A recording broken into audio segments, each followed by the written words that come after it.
رمضان شریف جو ہے اس کے جو روحانی اثرات ہیں روزے کے، اس میں جو قوت القلوب خصوصاً ابو طالب مکی جو ہیں انہوں نے لکھا کہ جو روزے کے فرائض ہیں اس میں یہ عقیدہ رکھنا کہ اللہ تعالیٰ کی خاطر اس پر روزہ رکھنا فرض ہے اور اسی کے ذریعے خدا کا قرب حاصل ہوتا ہے اور اس کے خلوص کا اظہار اور فرض کی ادائیگی بھی ہے۔ اور خواص کا جو روزہ ہے وہ 6 اعضاء کی حفاظت ہے، نگاہیں نیچی رکھنا، دور تک نظر نہ پھیلانا، حرام یا گناہ کی آواز سننے یا اہل باطل کے پاس بیٹھنے سے کان کو بچانا، لا یعنی اور بیکار باتوں سے زبان کی حفاظت کرنا، یعنی ایسا کلام نہ کریں کہ اگر لکھا جائے تو اس کے سر پر بوجھ بن جائے، اور ایسے لا یعنی امور کی طرف دل سے توجہ بھی نہ کریں بلکہ ان کے خیال کو بھی کاٹ دیں، اور غیر مناسب کام کی تمنا نہ کرنا، حرام کام اور فحاشی کے امور سے ہاتھوں کو روک لینا، یہ جو خواص ہیں ان کا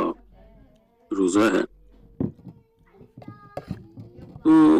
فلسفہ یونان سے لے کر اب تک اور ابتدائی جتنے بھی فلاسفہ ہیں یا انسان نے جب سے سوچنے کی کوشش کی ہے اور جب سے عقل و فکر کا آغاز ہوا ہے، تو ابتدا ہی سے جو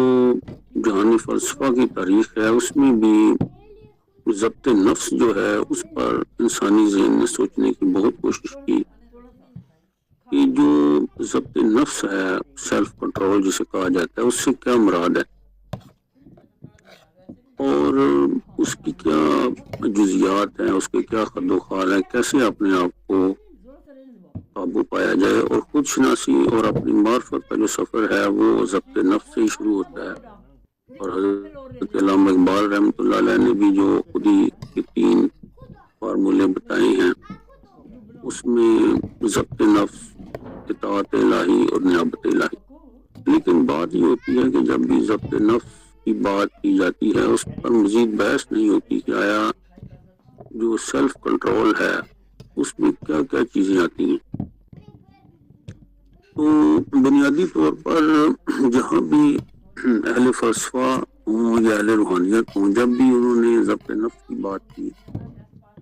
تو اس کا آغاز انہوں نے بھوک سے ہی کیا ہے کہ یہ جو بھوک ہے، پیاس ہے، یہ انسانی نفس کو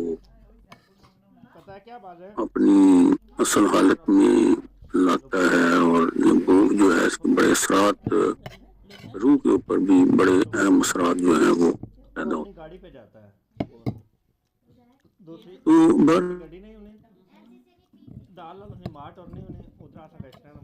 انشاءاللہ ایک دن کے بعد رمضان کی رحمتوں میں داخل ہو جائیں گے۔ تو استقبال رمضان سے کیا مراد ہے؟ ہمارے ہاں تو استقبال رمضان سے یہی مراد ہوتا ہے، ہمارا جو کلچر ہے پنجاب کا، جو میں دیکھ رہا ہوں اپنی زندگی میں کہ کہیں سے وہ دیسی گھی کا بندوبست ہو رہا ہے، کوئی بیسن کا بندوبست کر رہا ہے، وہ گھروں میں آٹا اکٹھا کر لیں، چینی۔ لیکن بات یہ ہے کہ آپ دیکھیں کہ یہ رمضان جو ہے اس کی تاریخ دیکھی جائے تو عرب میں یہ ان مہینوں میں شامل ہے، اور یہ سیرت نبی اس کی گواہ ہے کہ حضور نبی کریم صلی اللہ علیہ وسلم غار حراء میں جب تشریف لے جاتے تھے تو خصوصاً یہی وہ مہینہ ہے جس میں وہ تھوڑے سے ستو اور تھوڑا سا پانی اپنے ہمراہ لے جانا اور بالکل تنہائی ہوتی تھی۔ تو اللہ کے رسول نے تو پہلے ہی لوگوں کو استقبال رمضان سکھا دیا کہ جب تک تم غور و فکر کے عادی نہیں ہوگے، سوچو گے نہیں کہ تمہیں کیوں بھیجا گیا ہے، تمہارے ذمہ کام کیا ہے، کرنا کیا ہے۔ فرید الدین مسعود صاحب ذرا 1 منٹ تک فرمائیے۔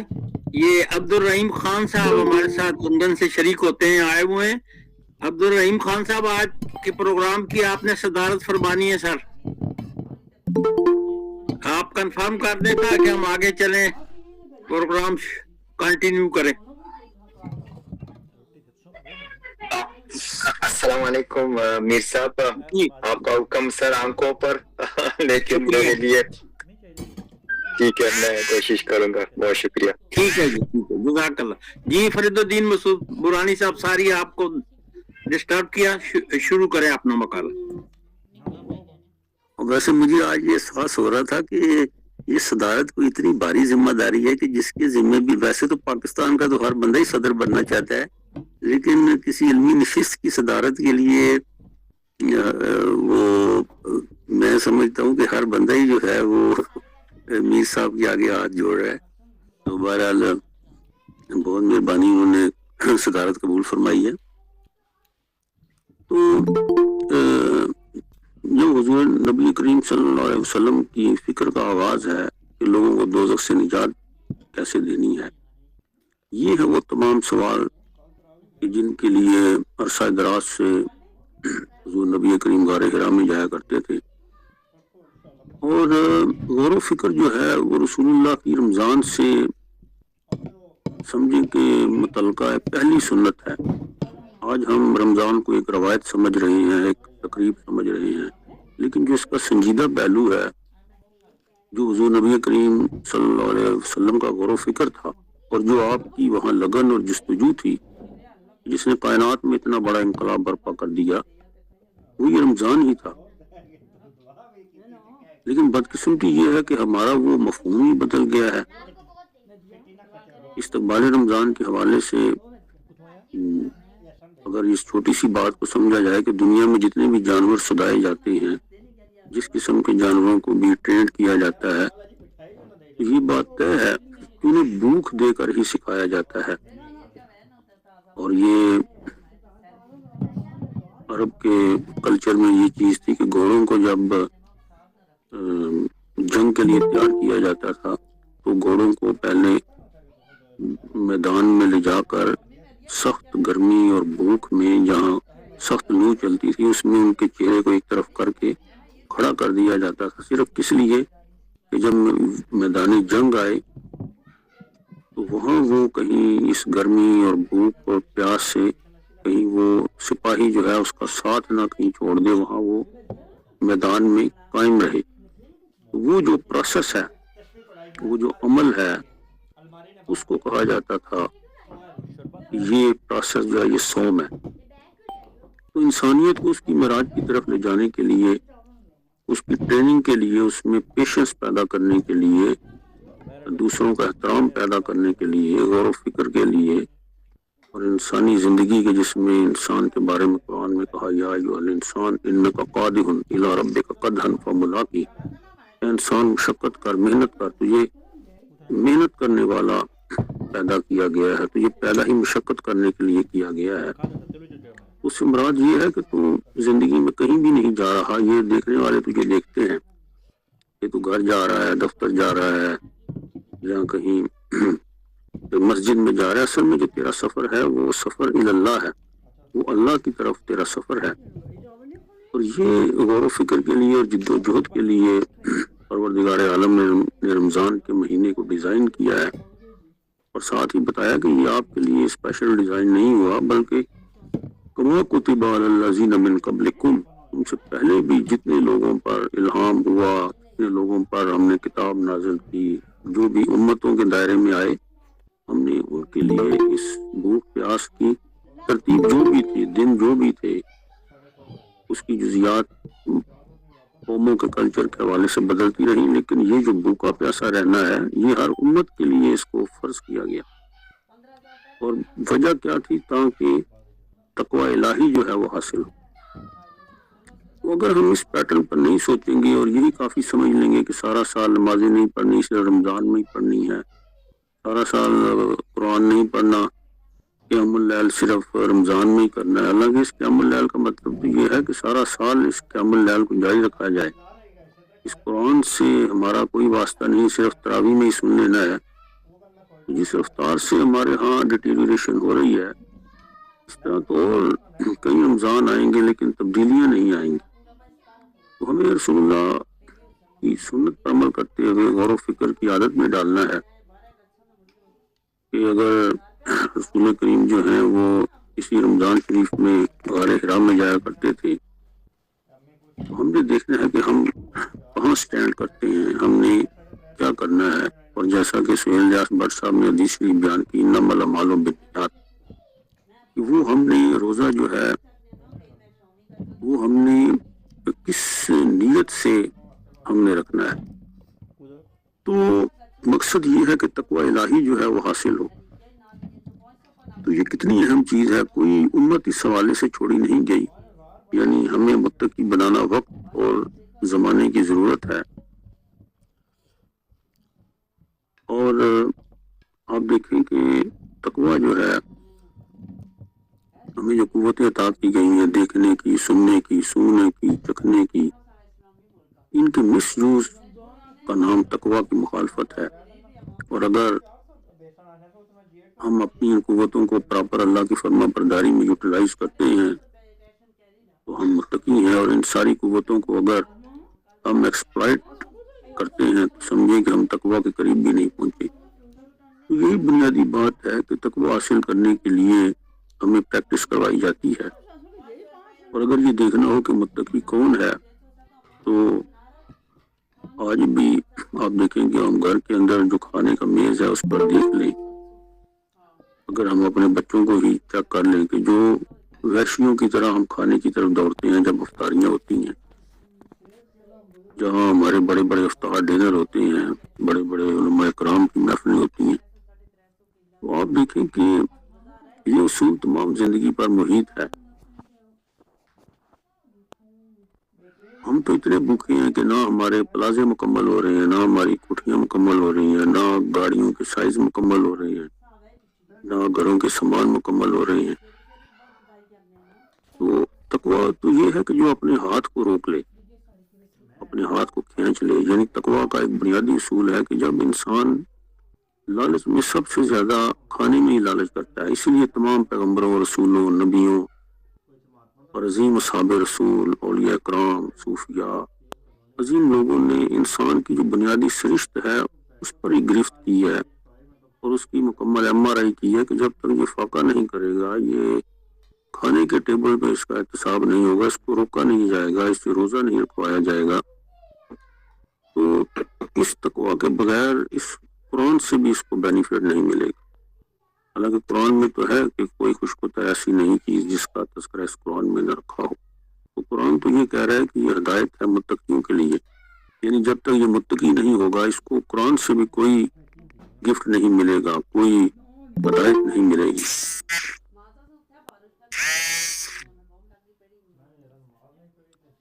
تو سوم کی بات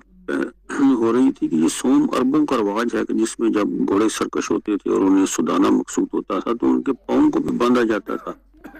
اور پاؤں باندھنے کی اس رسم کو سوم کہتے تھے کہ یعنی یہ سرکش گھوڑا ہے، تو اصل میں انسان کے اندر بھی ایک سرکش گھوڑا ہے جس کا نام نفس ہے، اور اسے بغیر بھوک کے ہم باندھ نہیں سکتے، اسی لیے ہم بھوکا رکھنے کی ایک مشق کروائی جاتی ہے کہ ہم اس سرکش نفس کو باندھ لیں، روک لیں، جب تک ہم ادھر نہیں جائیں گے، کچھ سیکھیں گے نہیں، 30 دن پریکٹس نہیں کریں گے، تو ایک ماحول جو ہے وہ پیدا نہیں ہوگا۔ اور ماحول دیکھیں کیسا ہے کہ ہر طرف قرآن کی تلاوت ہو رہی ہے، مسجدوں میں تراویح کا ماحول ہے، تو ماحول جو ہوتا ہے، ماحول میں ایک نیکی کا ماحول جو ہے وہ گرد و پیش میں پیدا ہو جاتا ہے۔ حضرت بلال کی ایک حسین بات جو ہے وہ یہاں کوٹ کرنا چاہوں گا کہ ان سے پوچھا گیا کہ غلام کون ہے، غلامی کسے کہا جاتا ہے، تو ان کی جو تعریف ہے فرماتے ہیں کہ غلام کی آنکھ جو ہے وہ مالک کے اشارے پر ہوتی ہے اور غلام کے کان مالک کی آواز پر ہوتے ہیں، اور واقعی جو غلام ہوتا ہے وہ مالک کے اشارے کی طرف ہی دیکھ رہا ہوتا ہے کہ وہ اشارہ کیا کرتا ہے اور مالک کی جو آواز ہے وہ کیا ہے۔ تو جو انسان کے اندر نفس موجود ہے اور خارج میں ایک شیطان موجود ہے. یہاں ایک بہت بنیادی سوال اکثر پیدا ہوتا ہے کہ لوگ یہ کہتے ہیں کہ جناب رمضان میں تو احادیث مبارکہ ہیں کہ شیاطین کو باندھ دیا جاتا ہے. تو یہ پھر کیا بات ہے کہ تمام برائیاں تو ویسے ہی ہو رہی ہوتی ہیں, تو اس حدیث کی کیا شرح ہوگی؟ اصل میں بات یہ ہے کہ اللہ کریم کی طرف سے جو شیطان کو ایک طاقت ملی ہوئی ہے رمضان میں, یہ ہے کہ ایک انسان کے اندر جو شیطان کا ایجنٹ ہے, نفس موجود ہے, اور خارج میں شیطان موجود ہے. تو انسان کو جب اندر سے بھی ایک برائی اٹھتی ہے اور باہر سے ایک طاقت ملتی ہے تو وہ دیوانہ وار برائی کی طرف جو ہے وہ لگتا ہے. تو یہ جب شیطان کو باندھ دیا جاتا ہے, شیاطین کو, تو ایک انسان کی طرف ایک خدا کی رحمت یہ نازل ہوتی ہے کہ وہ جو انسان بہانہ بناتا ہے کہ جناب میں تو نیکی کرنا چاہتا ہوں لیکن مجھے نیکی کا ماحول نہیں ملتا. تو پھر یہ ہوتا ہے کہ پہلے تو یہ ہوتا ہے کہ جو شیطان خارج سے ایک وسوسہ ڈالتا ہے اور جو انسان کے اندر شیطان کا ایجنٹ بیٹھا ہوا ہے, وہ جو عامل ہے, وہ دونوں مل جاتے ہیں اور روح کو گرا لیا جاتا ہے اور انسان مختلف بہانے اور عذر بیان کرتا ہے, عذر شرعی گڑھ لیتا ہے کہ جناب وہ بات یہ ہے کہ ان حالات میں تو میں نے گرنا ہی تھا. تو جب خارج میں اس تمام شیاطین کو باندھ دیا گیا ہے اور تو پھر یہ جو جواز ہے انسان کا, یہ جواز مکمل طور پر جو ہے یہ ختم ہو جاتا ہے. تو جو رمضان کی جو روحانی اثرات کے حوالے سے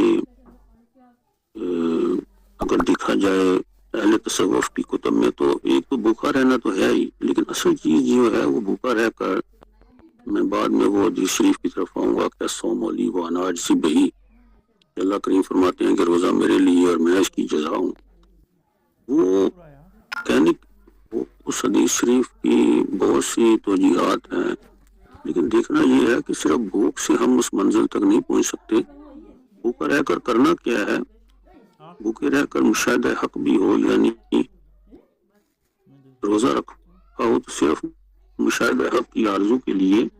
افطار کرے, بھوکا رہے تو مشاہدہ حق کی تمنا میں رہے, یعنی ظاہر باطن ہر طرح کا روزہ رکھے. زبان کا روزہ بھی ہے جھوٹ اور فواہش اور غیبت سے, اور آنکھ کا روزہ ہے غفلت اور شک و شبہ سے بچے, اور پان کا روزہ ہے کہ مناہی و ملاہی کے سننے سے محفوظ رہے. اسی طرح باقی اعضاء کا قیاس کرے. مثلا نفس کا روزہ ہے کہ وہ غلط تمنا اور حس و شہوات سے بچے. دل کا روزہ ہے کہ حب دنیا اور اس کے نقش و نگار میں نہ پھنسے. اور روح کا روزہ یہ ہے کہ وہ آخرت اور اس کی لذات کے نشے میں نہ رہے. اور سر کا روزہ یہ ہے کہ غیر اللہ کے وجود و اس بات کو معلوم کرے. کما کتب علی الذین میں اشارہ ہے کہ وجود انسان کے اجزائے جسمانی اور روحانیہ کی ترکیب سے قبل مشارب وغیرہ سے روزہ دار تھے. جب جسم روح سے معلق ہوا تو ارواح کی سے جسم اور روح کو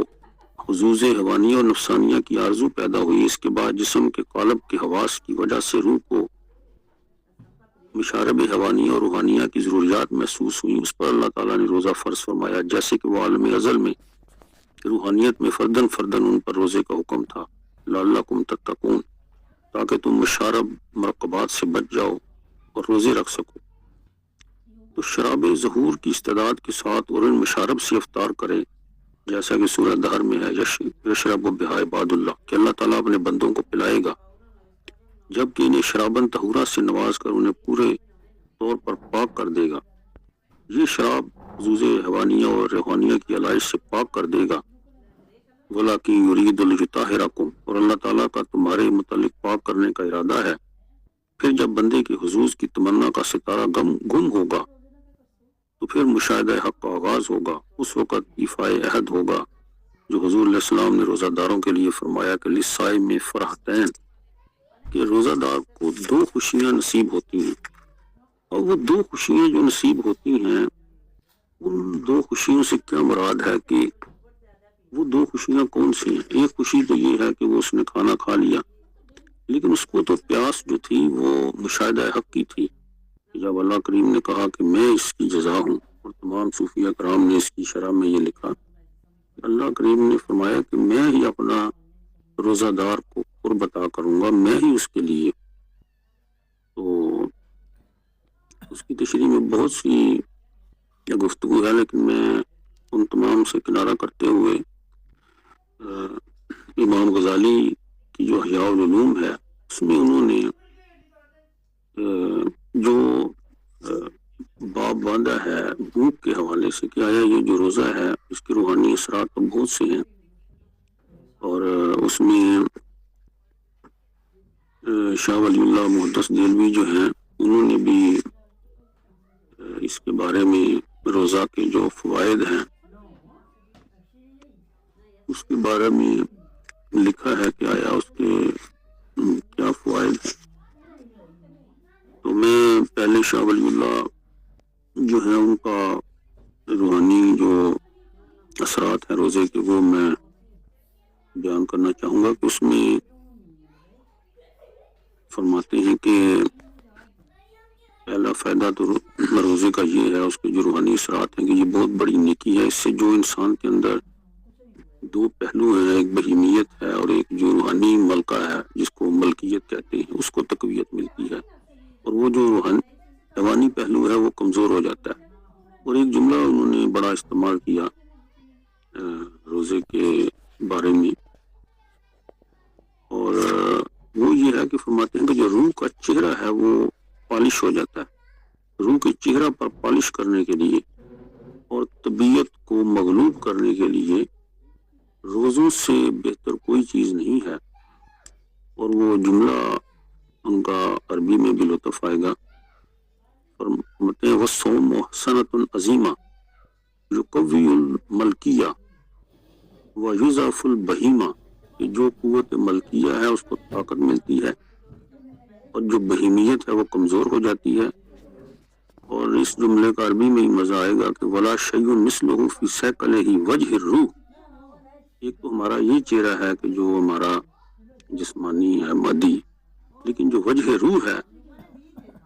وہ سیکل ہو جاتا ہے، اس کے اوپر نورانیت آ جاتی ہے، وقہر طبیعہ۔ اور وَلِذَالِکَ قَالَ اللہ تعالیٰ الصَّوْمُ لِی وَأَنَا أَجْزِی بِہِ، اور جس میں اللہ کریم فرماتے ہیں کہ میں اس کی جزا ہوں، بے شک یہ میرے لیے ہے اور میں ہی اس کا بدلہ دوں گا۔ تو آدمی اپنی خواہش اور اپنا کھانا میری وجہ سے چھوڑتا ہے، اور روزہ دار کے لیے دو خوشیاں ہیں، ایک خوشی اس افطار کے وقت اور دوسری خوشی جو ہے وہ کون سی ہے؟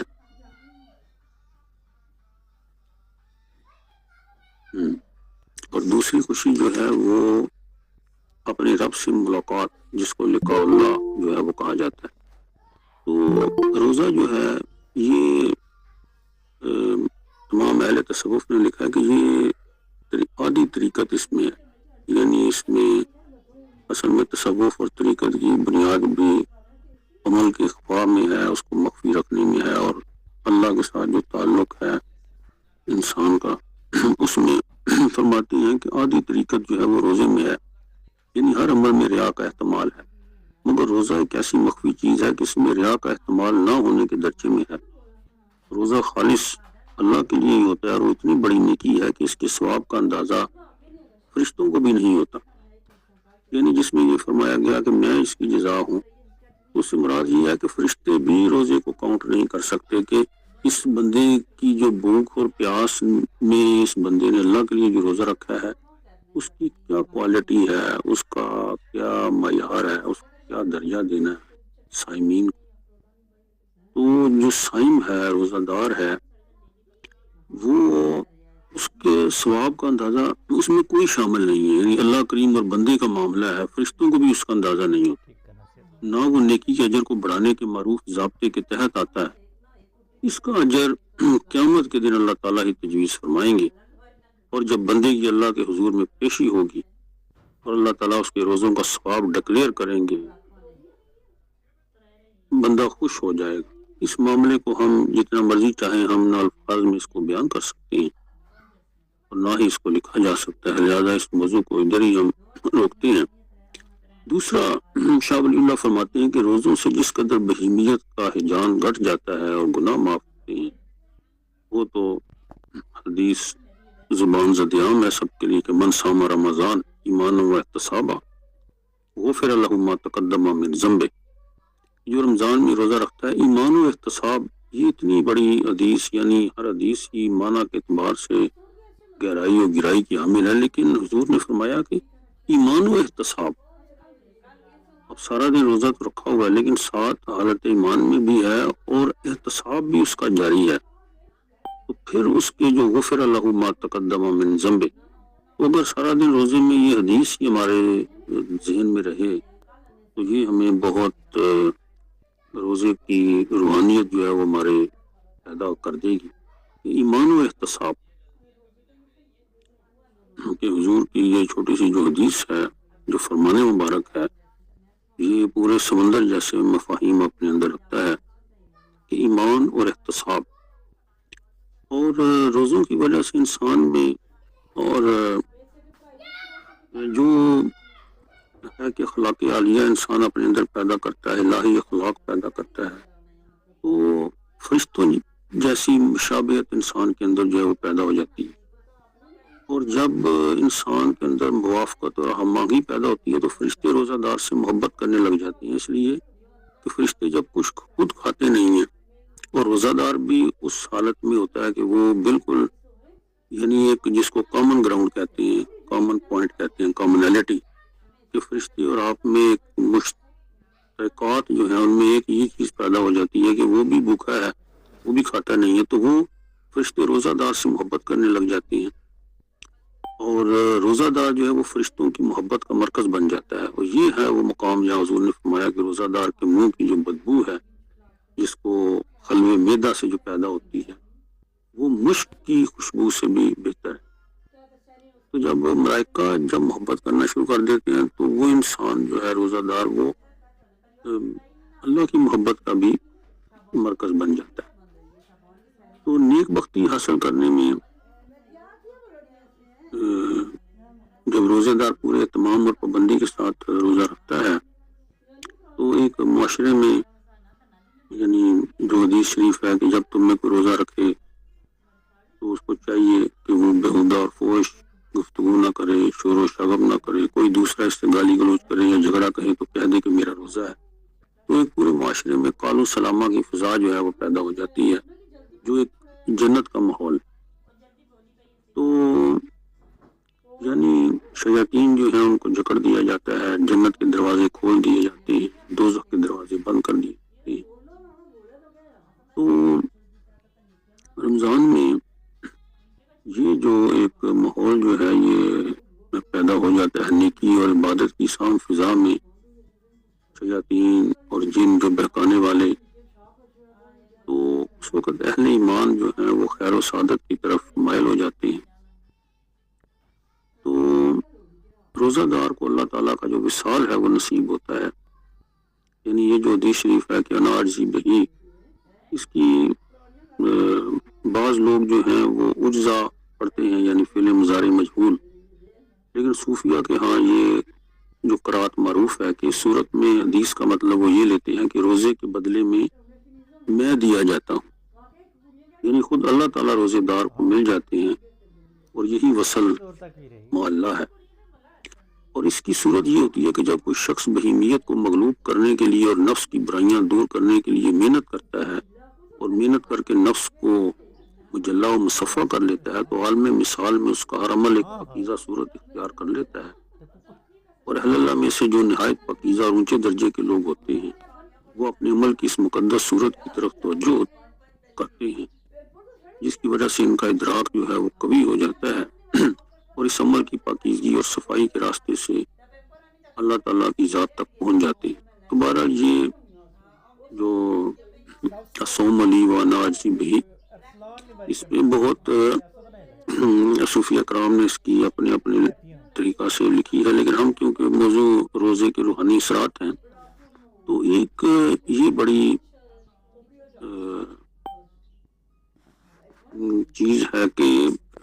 سے میں نے جتنی بھی تصوف کی کتابوں کو آج دیکھا ہے، اس میں اگر آپ کو وقت ملے اور اس رمضان میں وہ سمجھنا چاہیں کہ آیا یہ بھوک جو ہے، یہ جو الہی پروگرام میں انسان کے لیے کیوں اس کو روزے کی شکل میں ایک ماہ رکھا گیا، اور پھر حضور جامع 20 کے روزے بھی رکھتے تھے، اور پھر جو درمیان میں اور بھی اس کے علاوہ بھی کچھ نفلی روزے ہیں، تو اس کی وجہ امام غزالی نے احیاء علوم الدین میں ایک باب باندھا ہے جس کو قصر الشہوتین، یعنی جو شہوت شکم و فرج، جو بنیادی دو طاقتیں ہیں جن کو آج اتنے بھی مائع نفسیات بھی اس پہ لکھتے ہیں کہ یہ وہ مقام ہے شہوت کے، ایک شکم اور دوسرا نفسانی جو شہوات ہیں، ان کو توڑنے کے لیے جو آدمی کا پیٹ ہے یہ شہوتوں کا مرکز ہے، اسی شہوت شکم سے شہوت جماع کو تحریک ملتی ہے، اور جب آدمی کا پیٹ بھرا ہوتا ہے اسی وقت اس کو مال کی کثرت، جاہ کی زیادتی، ریا، مفاخرت، کینہ، بغض، عداوت، تمرد، سرکشی، نافرمانی، منکرات، فواحش، یہ تمام چیزیں جو ہیں یہ ایک سورس ہے ایول کا، برائی کا۔ تو جو حدیث جو ہے وہ امام غزالی علیہ الرحمہ نے جو بھوک کے حوالے سے نوٹ کی ہیں، ان کے میں جلدی سے ان کو ہی بیان کرتا ہوں۔ فرماتے ہیں کہ اپنے نفسوں کے ساتھ حضور نے فرمایا بھوک اور پیاس کے ذریعے مجاہدہ کرو، اس لیے کہ اس میں اتنا ہی اجر ہے جتنا اللہ کے راستے میں جہاد کرنے والے کے لیے ہے، کیونکہ اللہ کے نزدیک بھوک اور پیاس سے زیادہ محبوب کوئی دوسرا عمل نہیں۔ آسمان کے فرشتے اس شخص کے پاس نہیں آتے جو اپنا پیٹ بھر لے۔ پھر حضور فرماتے ہیں کہ جو کم کھاتا ہو، کم ہنستا ہو اور اتنے لباس پر خوش رہتا ہو جس سے سطر چھپا لے، وہ سب سے بڑا عمل بھوک ہے اور نفس کی ذلت اور کھاؤ پیو نصف پیٹ، اس لیے کہ یہ نبوت کا ایک حصہ ہے۔ فکر نصف عبادت ہے اور کم خوری بھی عبادت ہے۔ قیامت کے دن اللہ کریم کے نزدیک سب سے زیادہ بلند مرتبہ وہ شخص ہوگا جو زیادہ بھوکا رہتا ہو اور اللہ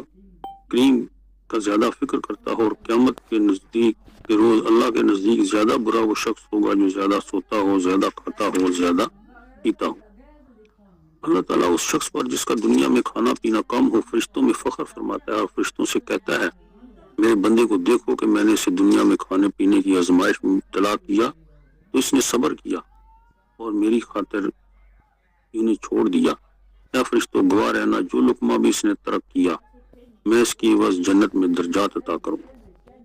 پھر حضور فرماتے ہیں کہ دل کو کھانے پینے کی زیادتی سے مردہ مت کرو، اس لیے کہ دل کھیتی کی طرح ہے کہ جب کھیتی پر پانی زیادہ پڑتا ہے تو وہ مر جاتی ہے۔ ترمذی کی حدیث ہے کہ ابن آدم نے کوئی برتن پیٹ سے زیادہ برا نہیں بھرا۔ ابن آدم کے لیے چند ایسے لقمے کافی ہیں جو اس کی پیٹ سیدھی رکھیں، اگر بھرنا ضروری ہی ہے۔ پیٹ کے 3 حصے کرنے چاہیے، ایک حصہ کھانے کے لیے، ایک پانی کے لیے اور ایک سانس کے لیے۔ اسامہ بن زید سے روایت ہے، حضرت ابو ہریرہ رضی اللہ تعالیٰ کی طویل روایت ہے کہ قیامت کے روز اللہ کریم سے زیادہ قریب وہ لوگ ہوں گے جو دنیا میں بھوکے پیاسے اور زیادہ غمگین رہے۔ یہ لوگ ایسے چھپے متقی ہیں کہ اگر موجود ہوں تو کوئی نہ جانے اور غائب ہوں تو کوئی تلاش نہ کرے، لیکن زمین کا ذرہ ذرہ ان سے واقف ہے، ملائکہ مقربین انہیں گھیرے رکھتے ہیں۔ یہی لوگ دنیا میں سب سے اچھے ہیں، اللہ کی اطاعت بھی اچھی طرح یہی لوگ کرتے ہیں۔ یہ لوگ نرم ہی جان انگیز بستر بچھاتے ہیں اور وہ اپنی پیشانیاں اور گھٹنے ٹیکتے ہیں۔ لوگوں نے انبیاء کا اسوہ اور ان کا اخلاق ضائع کر دیا، لیکن انہوں نے اس کی حفاظت کی۔ جب یہ رخصت ہو جاتے ہیں تو زمین ان کے لیے روتی ہے اور باری تعالیٰ اس شہر پر غضب نازل فرماتے ہیں جس میں ان لوگوں میں سے کوئی موجود نہ ہو۔ یہ دنیا پر ایسے نہیں گرتے جس طرح مردار گرتے ہیں، یہ سد رمق کے بقدر کھاتے ہیں۔ لوگ انہیں دیکھ کر یہ رائے قائم کرتے ہیں کہ شاید یہ کسی مرض میں مبتلا ہے، لیکن حقیقت میں انہیں کوئی بیماری نہیں ہوتی۔ بعض لوگ انہیں بیوقوف کہتے ہیں حالانکہ وہ عقل رکھتے ہیں، لیکن ان میں اس چیز کی عقل نہیں ہوتی جس پر دنیا والوں کی نظر رہتی ہے اور جسے اللہ نے ان سے دور رکھا ہے۔ دنیا والے سمجھتے ہیں کہ شاید وہ عقل کے بغیر چل پھر رہے ہیں، حالانکہ جس وقت لوگوں کی عقلیں رخصت ہو جاتی ہیں ان کی عقلیں موجود رہتی ہیں۔ اے اسامہ بن زید، آخرت میں ایسے ہی لوگوں کے لیے شرف اور فضیلت ہے۔ جب تم انہیں کسی شہر میں دیکھو تو سمجھ لو کہ اہل شہر کے لیے پروانہ یمن آ گیا۔ اللہ تعالیٰ کسی ایسی قوم کو عذاب نہیں دیتا جس میں یہ لوگ موجود ہوں۔ زمین ان سے خوش رہتی ہے اور اللہ ان سے راضی رہتا ہے۔ انہیں تم اپنا بھائی بنا لو، شاید ان کے واسطے سے تمہیں بھی نجات مل جائے۔ اے اسامہ، اگر تم یہ کر سکو کہ جب تمہاری موت آئے تو تمہارا پیٹ بھوکا اور جگر پیاسا ہو تو ایسا کرو، اس کی وجہ سے تمہیں منازل آخرت کا شرف حاصل ہوگا۔ تم انبیاء کے ساتھ رہو گے، تمہاری روح کی آمد سے رشتے خوش ہوں گے، اللہ تعالیٰ تم پر رحمت نازل فرمائے۔ فیض الدین مسعود صاحب، 1 منٹ کے لیے میں آپ کو روکوں گا۔ وہ جن صاحب کو صدارت دی لندن سے ہمارا شریک ہوتے ہیں، ان کا میسج آیا کہ میں کسی ضروری ارجنٹ کام پیش آ گیا ہے، تو آج کی صدارت جو شکریہ بھی ادا کریں گے اور یاسر حسین ستی صاحب بھی صدارت بھی فرمائیں گے۔ جی شروع رکھیں جی فرید الدین مسعود صاحب۔ جی بس اب ہم آخری مرحلے میں داخل ہوتے ہیں۔ تو جی ہاں جتنے بھی یہ تو میں نے حدیث شریف جو حضور نبی کریم کی پیش کی ہے، تو جو واعظ ہیں حضرت عیسیٰ علیہ السلام کے جو انجیل میں ہیں اور جن میں ایک پہاڑی کا واعظ بھی شامل ہے، یہ واعظ ایسے ہیں کہ ان واعظوں میں بھی عیسیٰ علیہ السلام، جس طرح قرآن نے کہا کہ ہم نے پہلوں کو بھی یہ گزارا، اور واقعاً کرسچن ہمارے جو عیسائی بھائی ہیں وہ بھی روزے رکھتے ہیں، تو جو عیسیٰ علیہ السلام کا جو تصور ہے اس بک کے بارے میں، وہ فرماتے ہیں کہ عیسیٰ علیہ السلام نے اپنے حواریین سے فرمایا کہ اپنے میدوں کو بھوکا رکھو اور جسموں کو اریاں رکھو تاکہ تمہارے قلوب میں باری تعالیٰ کے مشاہدے کی قوت پیدا ہو جائے۔ اسی طرح حضور نبی کریم سے ایک روایت میں ہے کہ اللہ تعالیٰ موٹے عالم کو پسند نہیں کرتا، اس لیے کہ موٹاپا غفلت اور بسیار خوری پر دلالت کرتا ہے، اور یہ ایک بری عادت ہے خاص طور پر علماء کے لیے۔ اسی لیے حضرت عبداللہ ابن مسعود رضی اللہ تعالیٰ فرماتے ہیں کہ اللہ تعالیٰ موٹے کاری کو بھی پسند نہیں کرتا۔ تو شیطان آدمی کی رگوں میں دوڑتا ہے، اس کے راستے بھوک اور پیاس کے ذریعے تنگ کر دو۔ تو پھر حضور کا فرمان ہے کہ مومن ایک آنت میں کھاتا ہے اور کافر جو ہے وہ 7 آنتوں میں کھاتا ہے۔ مطلب یہ ہے کہ کافر مومن کے مقابلے میں 7 گنا زیادہ کھاتا ہے۔ یہاں آنت کو شہوت کے لیے بطور مجاز استعمال کیا گیا ہے، اس لیے کہ جس طرح آنتیں کھانا لیتی اور قبول کرتی ہیں، اسی طرح شہوت بھی کھانا لیتی اور قبول کرتی ہے۔ اس کا یہ مطلب ہرگز نہیں ہے کہ مومن کے پیٹ میں آنتیں کم ہیں اور کافر کے لیے جو ہے وہ زیادہ ہوتی ہیں۔ حضرت عائشہ رضی اللہ تعالیٰ فرماتی ہیں کہ حضور نے کبھی بھی پیٹ بھر کر کھانا نہیں کھایا، بلکہ میں بعض اوقات آپ پر بھوک کے آثار دیکھ کر رو پڑتی تھی اور آپ کے بطن مبارک پر اپنا ہاتھ پھیرتے ہوئے کہا کرتی تھی کہ خدا کا ابی و امی، آپ اتنا ضرور کھا لیا کریں جس کے لیے طاقت ہے اور بھوک ختم ہو۔ آپ فرماتے تھے کہ عائشہ، میرے اولو العزم پیغمبر بھائیوں نے اس سے بھی کہیں زیادہ صبر، ازمات، تکلیفوں پر صبر کیا ہے۔ جب وہ دنیا سے رخصت ہوئے اور اپنے پروردگار کے سامنے حاضر ہوئے تو ان کو زبردست اجر و ثواب اور بے پناہ عزت و تکریم ملی۔ مجھے شرم آتی ہے ایسا نہ ہو کہ کل کو چند روزہ زندگی کی آسائش کی وجہ سے مجھے ان کے مقابلے کم تر درجہ ملے۔ میرے لیے چند دن صبر کی مشقت برداشت کرنا اس سے بہتر ہے کہ کل آخرت میں میرا حصہ کم ہو،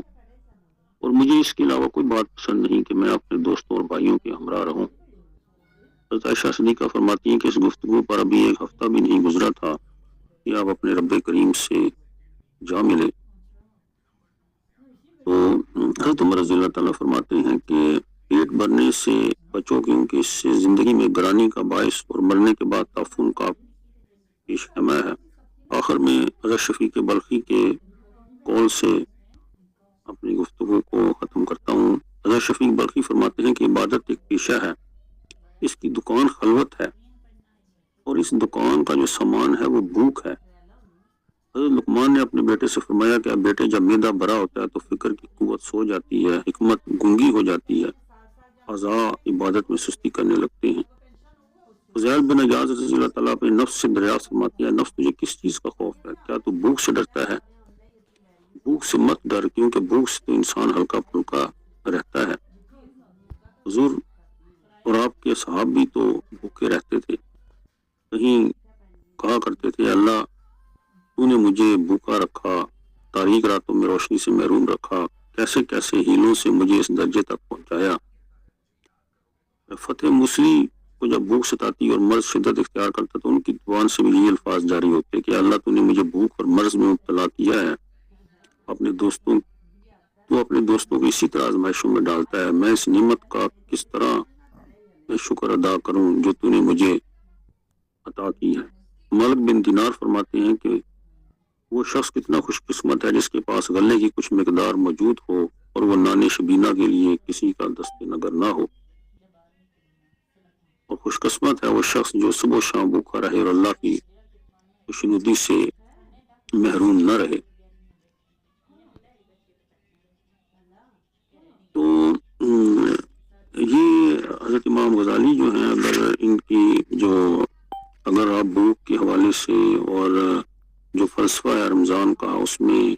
مزید پڑھنا چاہے تو سب سے زیادہ جو مواد میں نے دیکھا ہے وہ امام غزالی نے بہت اس پہ لکھا ہے، اور اللہ کریم نے جو انہیں علم عطا فرمایا، انہوں نے جس طریقے سے حدیث کی شرح کی ہے، تو میرے بھی ذہن میں بہت سے سوال پیدا ہوتے تھے۔ میں صرف امام غزالی کے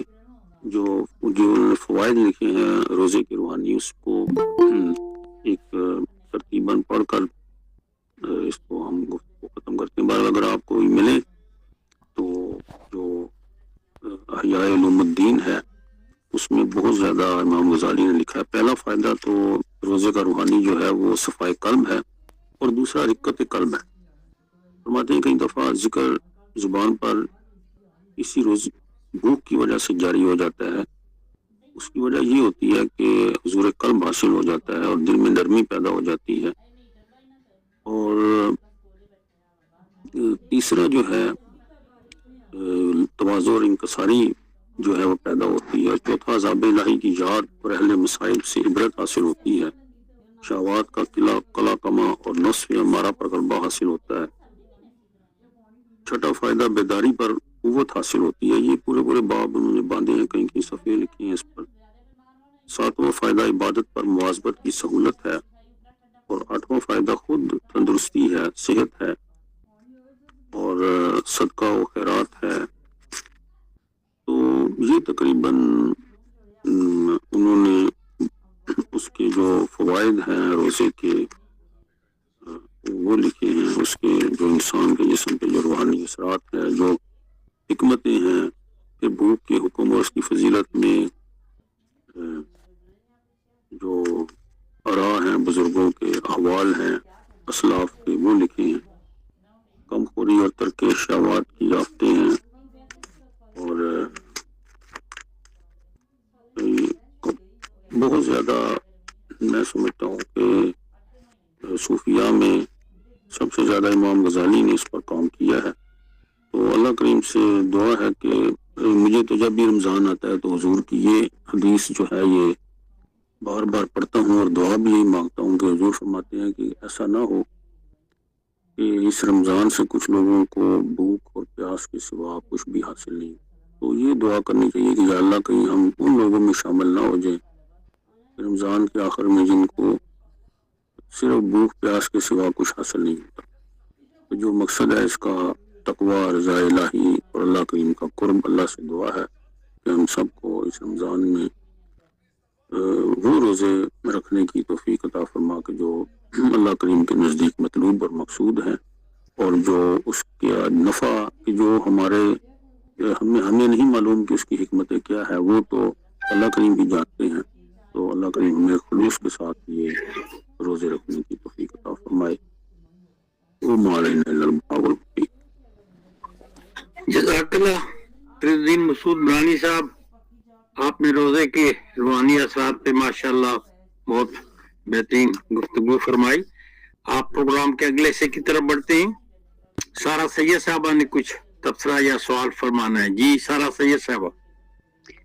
السلام علیکم ورحمۃ اللہ وبرکاتہ۔ اللہ تبارک و تعالیٰ محترم سر فرید الدین کو بہترین اس کی جزا دے، بہترین اجر عطا فرمائے۔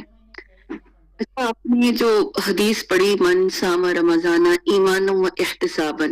غفر لہ ما تقدم من ذنبہ، سر اس میں جو اگلا اس کا حصہ ہے من قام رمضانہ ایمانا و احتسابا غفر له ما تقدم من ذنبی، تو روحانی اثرات کو اسٹرانگ کرنے کے لیے وہ جو قیام ہے اور اس میں جو قرآن کا سننا اور سمجھنا ہے وہ بھی اہم ہے نا، کہ ہم جس طرح سے صبح 1 سپارہ یا 1.5 سپارہ پڑھ رہے ہیں، اور ہم میں سے جو براہ راست قرآن نہیں جانتے یا جو جانتے بھی ہیں وہ ایک دفعہ ضرور اس پہ نظر ڈال لیں کہ اس میں کن موضوعات پہ یا کن نکات پہ بات ہوتی ہے. اور ابھی جو آپ نے گریا کی بات کی، تو ہمیں جو سنت سے اور صحابہ سے ملتا ہے رضی اللہ عنہ اجمعین کہ جب وہ تلاوت کیا کرتے تھے تو ان پہ گریا طاری ہو جاتا تھا. جیسے امام ابو حنیفہ رحمۃ اللہ علیہ کے حوالے سے ہے کہ وہ ساری رات اس آیت کی تکرار کرتے رہے وامتاز الیوم ایھا المجرمون، کہ کہیں ایسا نہ ہو کہ یہ اللہ کی جھڑکی جو ہے وہ مجھے پڑ جائے. تو میرا خیال ہے کہ اس کے ساتھ ساتھ اگر ہماری ادھر بھی توجہ اور وہی ایمان اور احتساب والی رہے. دوسری ایک اور جو جامع ترمذی کی حدیث ہے جس کا مفہوم ہے، حضرت ابو ہریرہ سے روایت ہے، اور اس کا مفہوم یہ ہے کہ روزہ اور قرآن دونوں بندے کی شفاعت کریں گے. روزہ کہے گا کہ میں نے دن بھر اس کو کھانے پینے سے روکے رکھا، اور قرآن کہے گا کہ میں نے رات اس کو سونے سے روکے رکھا. تو ان دونوں کے یعنی اکٹھے ہونے سے روحانیت اور زیادہ اسٹرانگ ہو جاتی ہے. اور آخری بات جو آپ نے حدیث بیان کی کہ فَإِنَّهُ لِي وَأَنَا أَجْزِي بِهِ، تو میرا دل تھا اگر آپ اسے شروع سے بیان کرتے تو اس سے بھی بندے کے اندر بہت زیادہ ایک کیفیت پیدا ہوتی ہے. کلو عمل ابن آدم یضاعف الحسنۃ بعشر امثالها، ابن آدم کا ہر عمل دگنا کر دیا جاتا ہے، یہاں تک کہ ایک نیکی 10 گنا سے 700 گنا تک کر دی جاتی ہے. وقال اللہ تعالی الا الصوم، لیکن اللہ نے فرمایا کہ روزے کا معاملہ اس سے جدا ہے. جزاک اللہ خیر. ہاں سر ایک بات، ایک بات اور سر، کوئی بیماروں کے حوالے سے آپ نے کوئی بھی بات نہیں کی، جو اس روزے نہیں رکھ سکتے، چلے وہ فدیہ دے دیں گے، تو وہ اپنی روحانیت کو کس طرح سے بڑھائیں گے؟ اس پہ ذرا پلیز ضرور بتائیں. جی فرید الدین مسعود برانی صاحب. نہیں بہت مہربانی جی. پہلے تو وہ کافی چیزیں مجھ سے ظاہر ہے جو بیان کر رہا ہوتا ہے اس کے ذہن میں تو ہوتی ہیں، لیکن وہ جو وقت کا کوڑا ہوتا ہے وہ اس کے دماغ پر حاوی ہوتا ہے کہ میں نے ان چیزوں کو کور کرنا ہے. تو ماشاءاللہ انہوں نے بڑے احسن انداز سے وہ تمام حدیث جو میں بیان نہیں کر سکا انہوں نے بیان کی. دوسرا بات یہ ہے کہ جو سامہ رمضان اور قامہ رمضان، یہ واقعی دن کو تو وہ روزہ بھوک سے رہے گا، رات کو پھر کھڑا ہوگا. تو یہ واقعی ایک جگہ میں اس کو بیان کر رہا تھا، اور جب میں نے تشریح کی تو پھر ایک بزرگ مجھے ملے، انہوں نے کہا بیٹا کہ میں تو تراویح بھی پڑھتا ہوں، لیکن مجھے کوئی جو کیفیت مطلوب محترمہ نے بیان کی ہے کہ اس قرآن کو گریہ ازاری سے کہتے ہوئے مجھے نصیب نہیں ہوتی تھی. تو انہوں نے کہا کہ میں گھر جا کر پھر میں خود تو حافظ نہیں ہوں، تو میں قیام اللیل کرتا ہوں، کچھ صورتیں پڑھتا ہوں. تو پھر انہوں نے کہا کہ میں جو سپارے ہیں قرآن پاک کے وہ علیحدہ علیحدہ رکھے ہوئے ہیں، وہ میں نفل نماز میں کھڑا ہو کر اپنے سامنے اس کو پڑھتا ہوں. تو اس سے یہ ہے کہ وہ تراویح میں کئی دفعہ بندے بھی ساتھ کھڑے ہوتے ہیں اور وہ ریاکاری کا بھی خدشہ ہوتا ہے اور کیفیت بھی نہیں بن پاتی. تو میں جب پھر تنہائی میں خود قرآن پڑھتا ہوں تو مجھے جناب بڑا گریہ نصیب ہوتا ہے، اور قرآن سے جو تعلق ہے اصل جو قامہ رمضان ہے وہ واقعی اسی میں ہے کہ جو رات کو جب قرآن میں پڑھتا ہوں تو اس سے جو مجھے تقویت ملتی ہے اور فائدہ ملتا ہے وہ واقعی میرے لیے بڑا. تو یہ جو محترمہ نے سوال کیا ہے کہ بیماروں کے لیے، تو میں سمجھتا ہوں کہ بیمار چلے روزہ تو نہیں رکھ سکتا، لیکن وہ جو روحانی ماحول ہے رمضان کا، اس میں قرآن حکیم کے ساتھ تو وہ تعلق پیدا کر سکتا ہے، اور دن رات جب وہ قرآن پڑھے گا. باقی تو ظاہر ہے قرآن روزے کے فقہی اور شرعی احکام ہے، وہ تو جب تندرست ہوگا تو پھر اس ڈومین میں آئے گا جب اللہ کریم نے اسے چھوٹ دی ہوئی ہے. اور جب بھی وہ روزہ رکھے گا اور اللہ کریم اس کو اجر ضرور دے گا، کیونکہ یہ بندے اور اللہ کا معاملہ ہے. لیکن جب وہ قرآن پڑھے گا یا سنے گا رمضان میں، تو جس طرح عام حالات میں وہ ایک نیکی جو ہے وہ 70 نیکیاں بن جاتی ہیں. تو میں سمجھتا ہوں کہ وہ جو آپ کے ذہن میں سوال ہے کہ وہ محروم نہ رہ جائے، تو میرا خیال ہے کہ جو قرآن سے اس کا تعلق ہے وہ کمپنسیشن اس کی ہو جائے گی. وہ تو مقصد تو یہ ہے کہ اس کی قلبی حالت، دلی حالت بچے کی، اور وہ واقعی قرآن جو ہے یہ دعا ہے بندے کے حق میں ہے یا اس کے خلاف ہے، تو قرآن شافی ہے، روزہ بھی شفاعت کرے گا اور قرآن بھی شفاعت کرے گا. تو اگر ہم اس کا حق ادا نہیں کریں گے تو یہی ہمارے خلاف گواہ بن جائے گا. تو انشاءاللہ اللہ سے دعا ہے کہ ہمیں سامہ رمضان اور جو قامہ رمضان کے جو ثواب ہے وہ قیمت فرمائے. شکریہ جناب فرید الدین مسعود برانی صاحب. آگے بڑھتے ہیں اور ڈاکٹر ساجد خان خاکوانی صاحب نے بات کرنی ہے. بہت شکریہ جی. ماشاءاللہ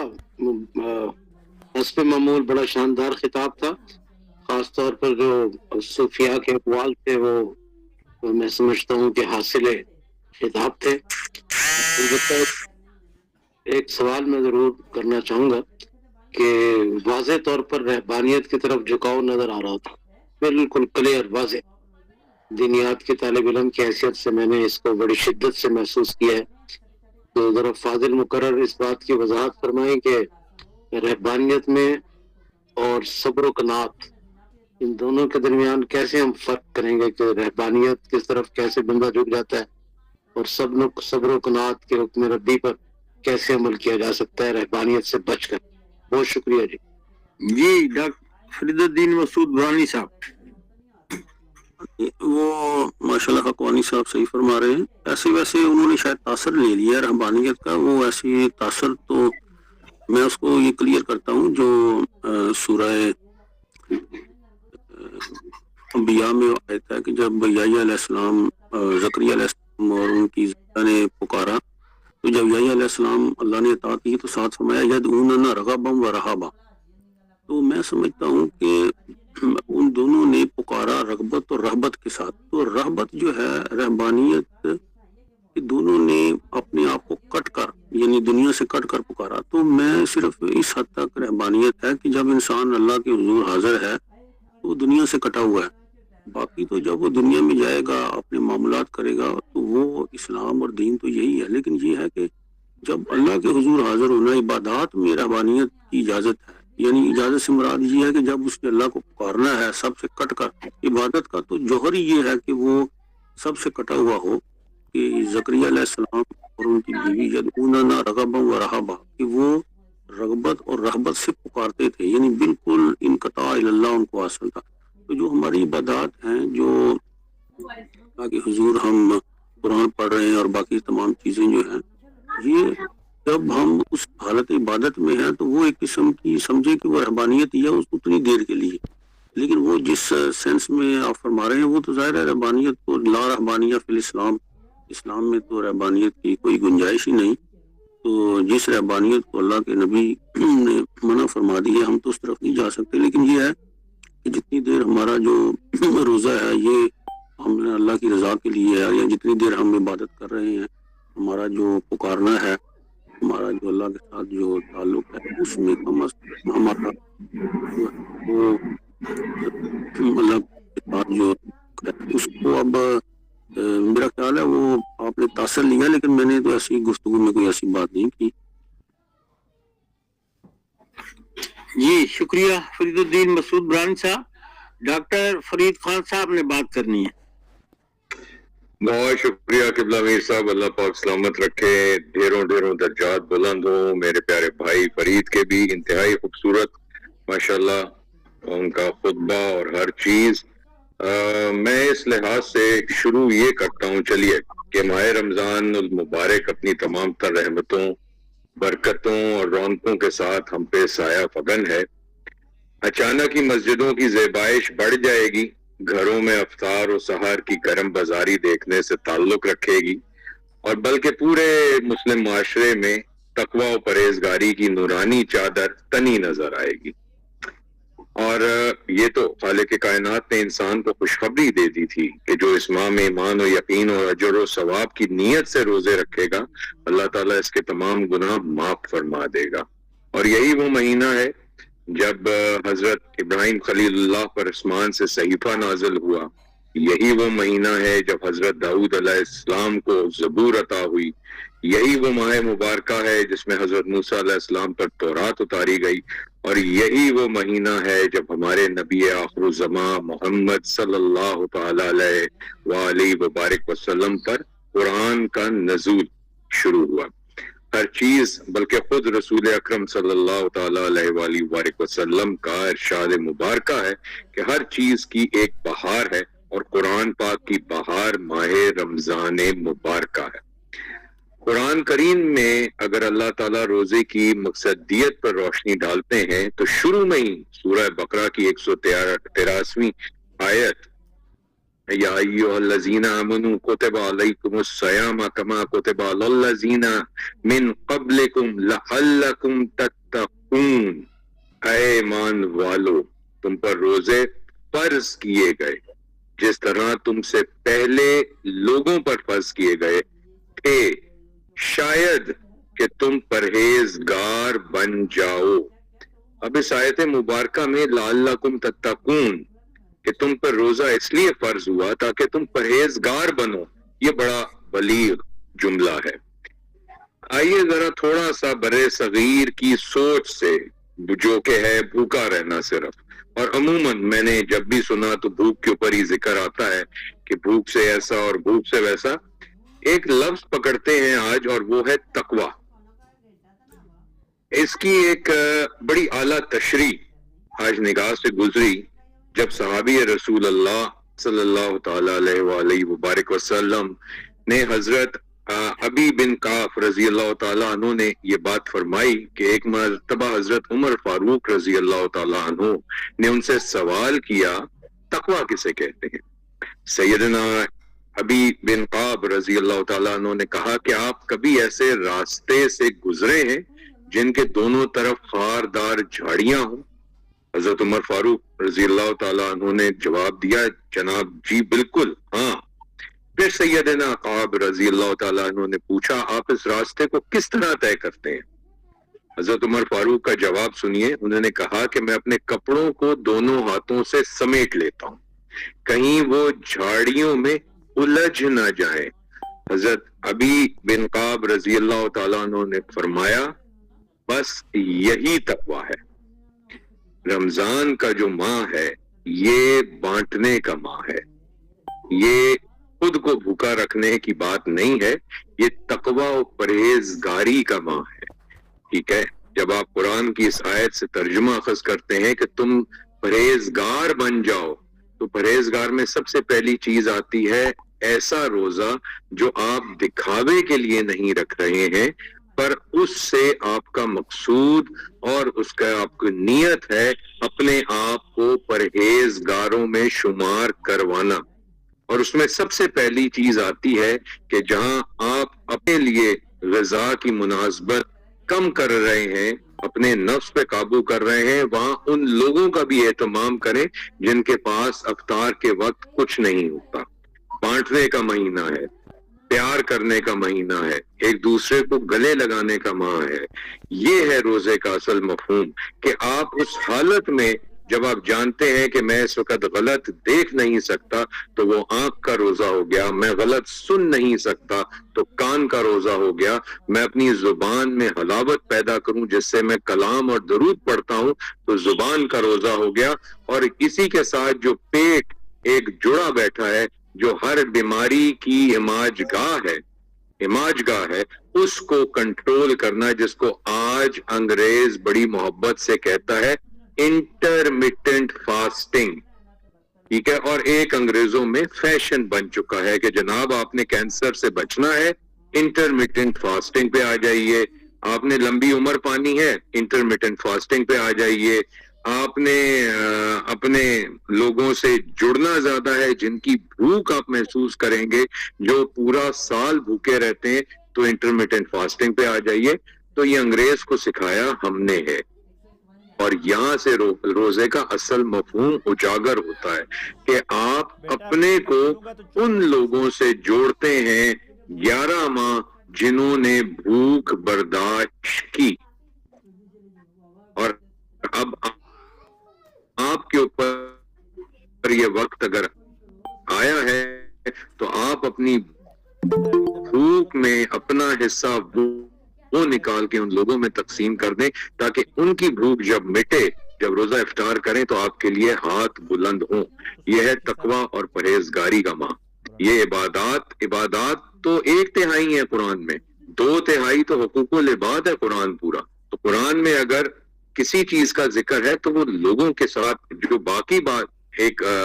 چیزیں ہیں جن کو ستون اسلام کہا جاتا ہے، وہ تو آپ ایک اپنے لیے اس لحاظ سے اجتماعیت طور پہ کرتے ہیں. روزہ ایسی چیز ہے جو آپ کو آپ ہی جیسوں سے منسلک کر دیتا ہے کہ اگر چلو تم 12 گھنٹے 16 گھنٹے تمہارے اندر کوئی چیز نہ پانی نہ غذا جا رہی ہے تو دیکھو کہ جن لوگوں کو یہ چیز میسر نہیں وہ کس حال میں گزرتے ہیں. تو آیا تم جو گھر میں اپنے ایک پکوان بناتے تھے، تمہارا پڑوس میں بھوکا انسان رہتا تھا تو آج تمہیں پتہ لگا کہ اس کی بھوک کیا تھی. تو پہلے وہ فرض اپنا پورا کرو کہ جاؤ اس کے لیے پہلے سحری کا بندوبست دیکھو، اس کے لیے کوئی افطاری کا بندوبست دیکھو، تب تمہاری بھوک قبول ہو جائے. ہمارے برے صغیر میں ہے کہ فجر کی نماز کے بعد سونا شروع کرتے ہیں تو الحمدللہ ظہر پہ جاگ آتی ہے، روزہ چل رہا ہے، اور اس کے بعد پھر عصر مغرب ہوئی اور مغرب کے اوپر افطاری ہوگی، لیجئے جناب روزہ مکمل ہو گیا. یہ روزہ نہیں ہے. ایسے روزوں کو اللہ پاک کہتا ہے آپ ذرا سائیڈ پہ ہی رکھ دیجئے، کیونکہ میں نیتوں کو دیکھتا ہوں، آپ میں تقوی اور پرہیزگاری دیکھتا ہوں. تب آپ اپنا کوئی عمل، چاہے وہ بھوک کا ہو، نگاہ کا ہو، ہاتھ کا ہو، پیر کا ہو، زبان کا ہو، وہ لے کے آئیے، قبولیت ہی قبولیت ہے. بہت شکریہ میر صاحب. شکریہ جناب ڈاکٹر محمد فرید خان صاحب، آپ نے موضوع کو بہت اچھی طریقے سے تشریح فرمائی. اور اب جو مجھے وقت دیا گیا تھا وہ تو 9 منٹ اوپر بھی ہو گیا، تو کسی نے ہاتھ کا بھی نشان نہیں بنایا. پھر میری مجبوری ہے کہ میں صدارتی خطبے کی طرف بڑھتا ہوں. اور آج کی صدارت کی درخواست میں نے ڈاکٹر یاسر حسین ستیہ الخیری صاحب سے کی تھی. ان سے درخواست ہے کہ وہ صدارتی خطبہ عطا فرمائیں، اور پھر آخر میں حضرات اور خواتین جو اس پروگرام میں شریک ہوئے ان کا شکریہ بھی ادا کریں. جناب محترم ڈاکٹر یاسر حسین ستیہ الخیری صاحب. اعوذ باللہ من الشیطان الرجیم، بسم اللہ الرحمن الرحیم. اللہ تبارک و تعالیٰ کا لاکھ لاکھ شکر ہے کہ ہمارا یہ پروگرام حسب معمول بڑی خوش اسلوبی کے ساتھ اور رمضان المبارک کو ویلکم کرتے ہوئے اختتام پذیر ہونے جا رہا ہے. تو اگر صدارت کی بات کی جائے تو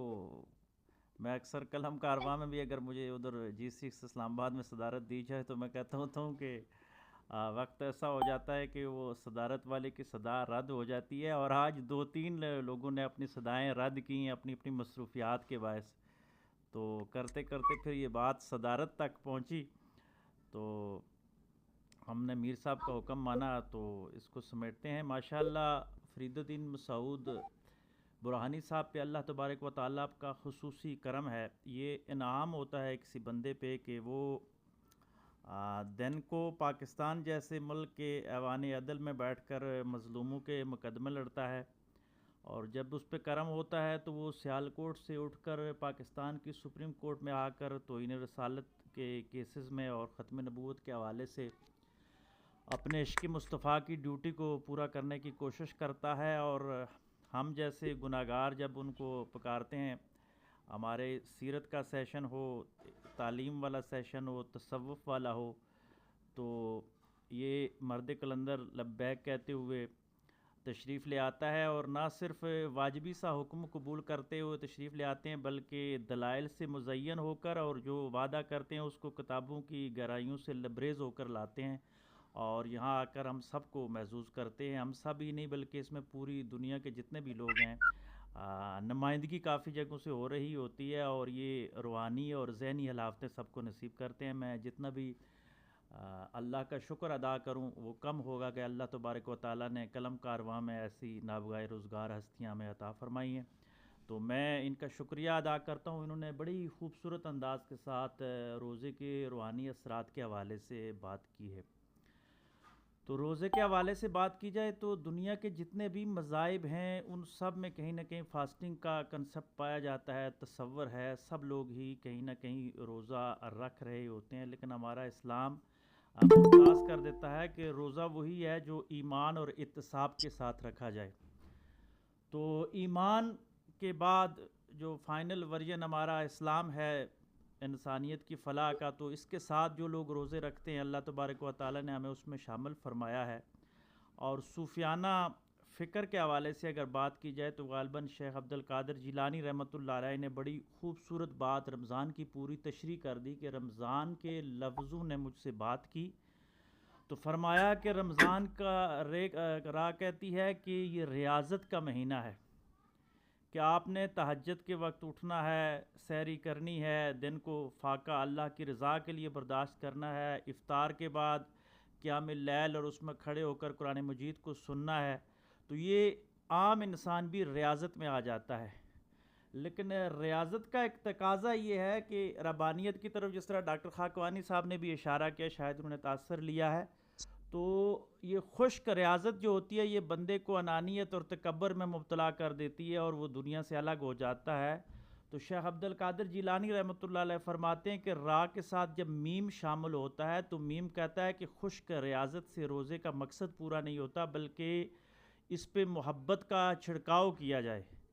محبت اس میں اللہ تعالیٰ کی محبت، رسول اللہ صلی اللہ علیہ وآلہ وسلم کی محبت اور انسانیت کی محبت کا چھڑکاؤ اس ریاضت کے اوپر کیا جائے. وہ یوں کیا جائے کہ اگر آپ فاقے سے ہو، آپ روزے سے ہو اور اللہ کی مخلوق کسی جگہ بھی کسی مشکل میں آئے تو آپ اپنے فاقے کے ساتھ اس کی خدمت میں لگ جاتے ہو تو آپ نے روزے کا حق ادا کر دیا. جس طرح یہاں سوال ہوا کہ کوئی مریض ہے روزہ نہیں رکھ سکتا، تو وہ ہم سے افضل ہے کہ اللہ تبارک و تعالیٰ نے اس کو یاد کیا ہوا اس کی آزمائش میں، تو ہم روزہ رکھ کر اس کی خدمت کرتے ہوئے محبت کا چھڑکاؤ کریں. تو یہ روزے کی دوسری صفت مکمل ہو جاتی ہے. یہ را اور میم جب مکمل ہوتے ہیں تو پھر زوات کہتا ہے کہ میں ضمانت دیتا ہوں اس کی، وہی ضمانت جو جہنم سے آزادی کی ضمانت ہوتی ہے اور جنت میں داخلے کی اجازت ہوتی ہے. لیکن الف کھڑا ہو جاتا ہے کہ انتظار کرو، اتنی جلدی ضمانت نہ دو. یہ صرف 30 دن کے لیے جب شیاطین قید ہیں اور اس کو ماحول مل گیا ہے، تو اصل مقصد تو روزے کا، جس طرح اپنا ڈاکٹر فرید صاحب نے بھی اس طرف اشارہ کیا قرآن کی آیت کہ لعلکم تتقون، کہ اللہ فرماتے ہیں الف کہتا ہے کہ صبر کر جا، یہ روزے کا مقصد حاصل کرے گا، تقویدار بنے گا، یا چاند رات کے بعد یہ جو فرضی داڑیاں رکھی جاتی ہیں روایتی، یہ چاند رات کو ختم ہو جاتی ہیں. اور وہ جو نوجوان 29ویں روزے تک تو تراویح کی اس میں کھڑا ہوتا تھا، آج چاند رات کو وہ کسی اور چکر میں باہر نکلا ہوا ہے، اور پورا جو ہے وہ معاشرہ جو ہے وہ شیطان کی آزادی کو کہیں ویلکم تو نہیں کرنے لگ گیا. تو روزے کا مقصد اگر پورا نہ ہو تو پھر الف کی استقامت نہیں رہتی. تو الف کہتا ہے کہ استقامت بھی ہو، یعنی ریاضت کے ساتھ محبت کو ملائیں، اس میں اللہ کی ضمانت ایمان کے ساتھ شامل ہو، اور پھر الف کے ساتھ استقامت ہو. تو پھر نون کہتا ہے کہ ہاں اس کو اب نجات کا جو ہے وہ سندیسہ دیا جائے، خوشخبری دے دی جائے کہ اس نے